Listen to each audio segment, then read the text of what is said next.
Fujiki-san, thank you so much for your time. Thank you for having me. Sir, I've read your manifestation to the United Nations. I'll read exactly the quote of the statement that you've sent to the UN. You Okay. said, "You are calling upon the government of the Philippines to immediately release senators currently detained on politically motivated charges, Right. including those associated with the Blue Ribbon Committee, and cease attempts to alter the Senate's political composition through the criminal justice system." What led you make this appeal to the UN? Actually, the people who are trying to say the truth is always detained or arrested by the current regime. So this is injustice, and also I cannot accept this political manipulation to suppress the people. So that's the reason I wrote this. And you've mentioned the Philippine Senate. What reports Yeah.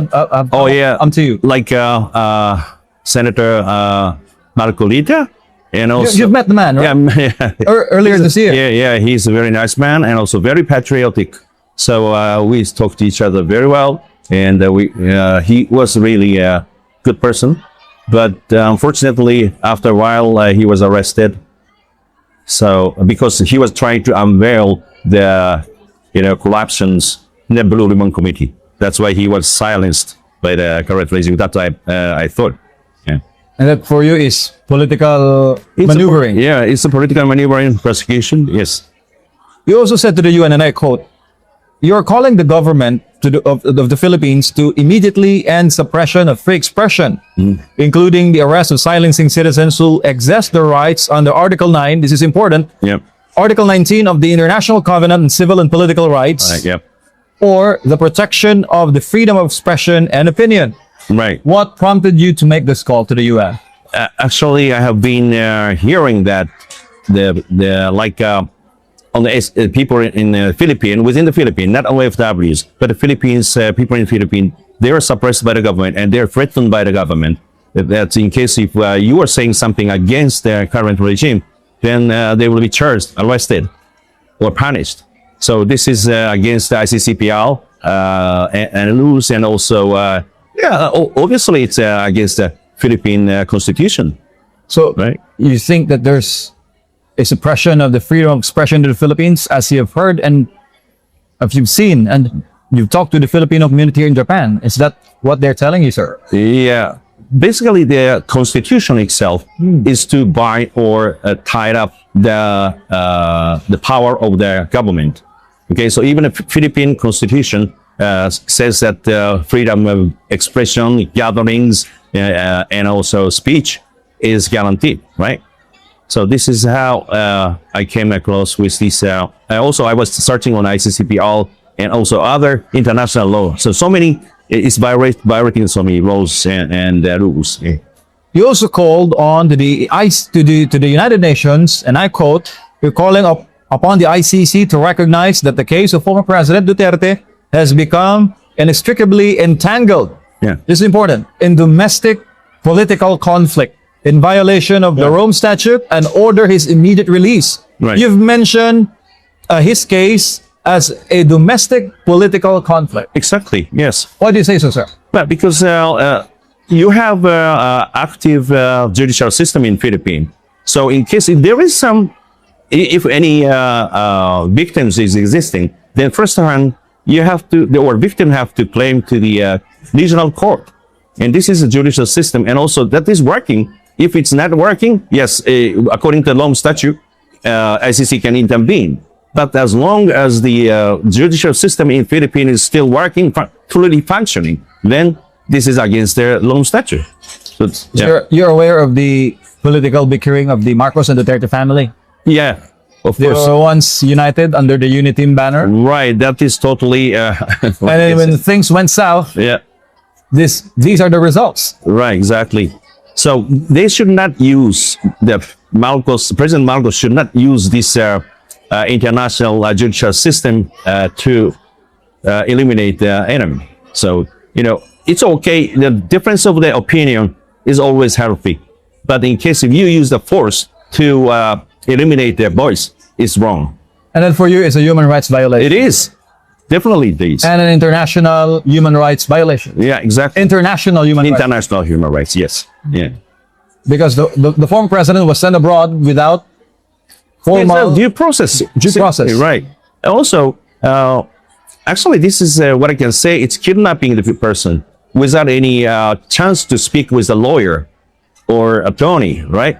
Just to kidnap and put in the airplane. So this is against the process, a due process.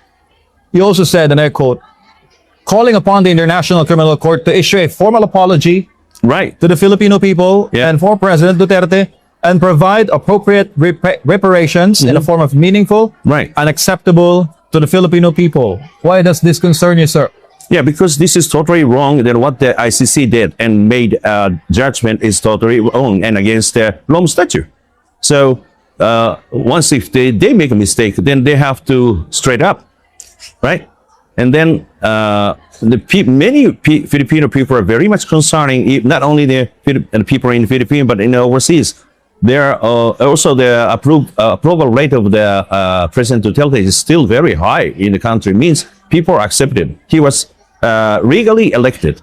He's not the dictator. Okay, so we have to listen to the voice of the general public, the Filipino people.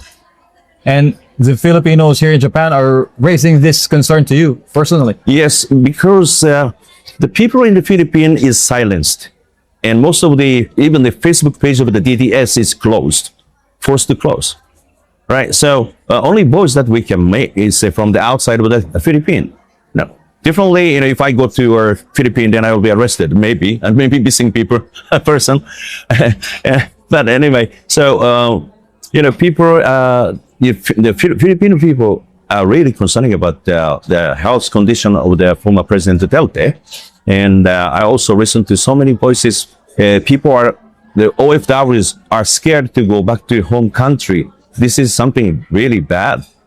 So I really want to, while the President Duterte was in power, people are very proud of their country, Miss Philippines. Okay, but now they say so many corruptions are going on, and so many political persecutions are going on, so many arrests are going on, so many intimidation are going on. So these are totally wrong. So I want to be a part of the voice of the Filipino people. Do you see that a silent martial law is ongoing in the Philippines? Yeah. So note, sir, the current president now is the son of the former dictator, the late Ferdinand Marcos Yes, I'm Sr. aware of it. Yes. Because of the people's power, he was freed from country. He was ousted. Yeah. And their Right. family too. Yeah. But now they're back in power. The problem is the former president, Ferdinand Marcos Sr., he was totally supported by the United States. And now the same thing is going on the Marcos administration. Of course, to have a good relationship with the United States is good. But exploiting the situation is wrong. Yeah. Yeah. Too much U.S. embrace is bad. Exactly. Yeah, exactly. And I quote, again, Yeah. you've said in your statement, that's why I'm using my laptop to read exactly your words. Okay. You said, an institution that cannot discipline itself has no business judging others. You're referring this to the ICC. Yes. What is the rationale behind this statement? Yeah, because some of the prosecutor were charged or dismissed from the ICC because of the sexual misconduct to his office workers. And, this is the person who filed the arrest warrant to Mr. Duterte. Who sought for his arrest? Right, exactly, yeah. So This is not an institution. But, so many Filipino people are now asking me to ask the Japanese government to stop funding to the ICC. Okay, or President Trump is now rallying. Yeah, rallying to dismantle the ICC. Yeah, right. So actually, this is my perspective. This is something wrong because dismantling the ICC. So, in case what will happen if the China do something against the Philippines or killing some people on the South China Sea or so, then where do you go? Are you going to claim or file the complaint? Right? There is no place. So we have to have ICC, but reform this because the current ICC is useless. So we have to reform because Japan is number one contributor for the ICC. So Japanese government have to demand the ICC to reform or change all the people working there to make it straight. That's what I think. And I've read in your Facebook account that you're raising concerns that the Marcos government and I quote, could pressure the UN over your statements. Right. What They is the did it. basis of your concern? Sorry. Yeah, because they did it before. The last time when I submitted the statement, then immediately your government reacted to the United Nations, right? So, and trying to silence me or eliminate this statement, but it doesn't work because maybe the president is thinking that the way of the domestic, issue will be work for foreigners, even to the foreigner like me, right? But it doesn't work because it's a human rights issue. I'm not going to involve to the internal politics or internal affair with Philippines because only I'm involving because of the human rights violation.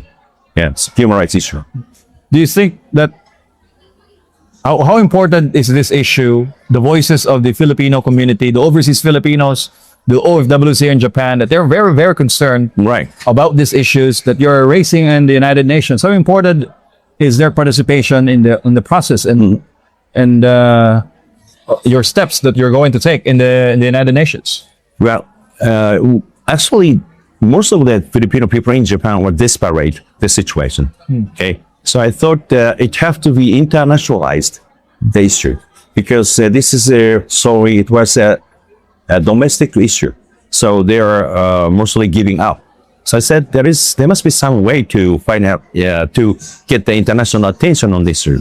And then I decided to submit the statement, and also I had a chance to speak exactly 1 year later that Mr. Duterte was detained, the March 11th, right? So we have to raise more voice, and now people are encouraged by me, and also people are encouraging me too, right? So we are doing a very good harmony, and also people in Europe are trying very hard, and also Japanese people in Japan are trying very hard, although they are risking actually, right? And some of the people in Europe, when they're going back to the Philippines, they were denied entry. So many things are going on Because of the issue. because of the issue, because of it's a dissent of the current administration. Yes, yes. So this is another human rights violation, although it's not visible from the surface, but still there are so many things going on. Even there is some German nationals who is their spouse of the Filipino woman. He was also denied entering to the Philippines. So this is totally wrong, and it's a big human rights violation we have to correct. You've announced something in your Facebook that big things are coming this September at the UN. Yeah. We cannot. You've mentioned it. Yeah. You've mentioned the Filipino people is with you. Yeah. What are we expecting this coming September? Well, actually, Big things are coming. Yeah, big things are coming, but I cannot disclose because so many opposition are doing something against us. But anyway, this is unprecedented things that even I'm not experienced, but I discussed with the people in Europe as well as Japan, the Filipino people. And then I give them what we can do in Geneva, because it's a kind of core portion of the Europe, right? And we have Geneva Press Center. We have so many international conference centers and so many things we can do. So we are concentrating to the certain days, maybe a week time, to have strong rallies and protests and so on. Fujiki-san, what is your ultimate goal in raising this human rights issue in the Philippines, the corruption? I love Philippines, okay, first of all. You love That's the why Filipino people, and also Philippines wants a very rich country, okay, richer than Japan. But because of the corruptions and many other things, now it's getting really, the bad country. So I just want to rebuild. If I can do I can help some aspect, right? So, and also people are helping me a lot here. Even today, see, I got a birthday party. This is the first time that I experienced with those people celebrating my birthday. So, I was so but well happy. Ultimately, with a nice conversation. What is your final message to the Filipino people? Okay. In Japan Yeah. and all over the globe? will be watching this interview of us in Japan. Okay. Your message to them, sir. All right. So I'm getting every day getting numerous messages from the people in Philippines as well as the overseas workers, Filipino, and they say they are willing to put their life on the line to get President Duterte back. So I said, don't take any risk because there must be some way. Also, God is watching and God is helping us. So we have to be very strong and solidarity is very important. Also, we have to focus on the 2028 election, right? So of course, there are so many concerns about lifting of the election, but we still need to maintain and we need the powers of those people not to be arrested, right? So please keep the hope in your mind, and the solidarity is the most important. So stick together strongly. Yeah. Thank you, sir, for your time. You're welcome. Thank Happy you. birthday. Thank you, sir. Yeah. Congratulations. Thank you, sir. Yeah. Is it okay?